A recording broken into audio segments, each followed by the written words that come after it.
गौतम बुद्ध की एक प्रचलित कथा के अनुसार एक दिन सुबह सुबह सभी शिष्य बुद्ध के प्रवचन सुनने के लिए एक साथ बैठे हुए थे। कुछ देर बाद बुद्ध अपने साथ एक रस्सी लेकर आए। उनके हाथ में रस्सी देखकर सभी शिष्यों को हैरानी हुई। बुद्ध अपने आसन पर बैठे और उन्होंने रस्सी में एक के बाद एक 3 गांठ बांध दी। इसके बाद उन्होंने शिष्यों से पूछा कि क्या ये वही रस्सी है जो गांठ बांधने से पहले थी।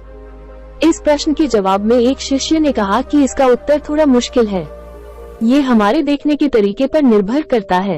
एक तरह से तो रस्सी वही है, इसमें कोई बदलाव नहीं है। एक अन्य शिष्य ने कहा कि अब इसमें 3 गांठें लगी हुई हैं, जो कि पहले रस्सी में नहीं थी। इसे बदला हुआ भी कह सकते हैं। कुछ शिष्यों ने कहा कि वास्तव में मूल रूप से रस्सी वही है, लेकिन बदली हुई दिख रही है, लेकिन इसका मूल स्वरूप बदला नहीं है। शिष्यों की बात सुनकर बुद्ध ने कहा कि आप सभी सही बोल रहे हैं, अब मैं इन गांठों को खोल देता हूँ। ये बोलकर बुद्ध रस्सी के दोनों सिरों को खींचने लगे।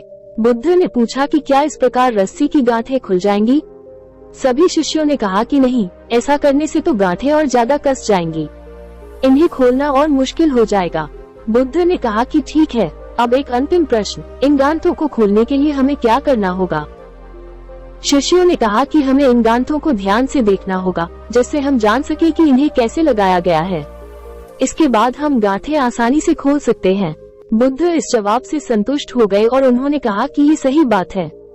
हम परेशानियों में फंसे रहते हैं और बिना कारण जाने ही उनका हल खोजने लगते हैं, जबकि हमें पहले समस्याओं के मूल को समझना चाहिए। जब समस्याओं की वजह समझ आ जाएगी तो उन्हें सुलझाना बहुत ही आसान हो सकता है। समस्या आने पर हम समस्या को समझे बिना ही उसका हाल यहाँ वहाँ खोजने लगते हैं और समस्या को और कठिन बना लेते हैं।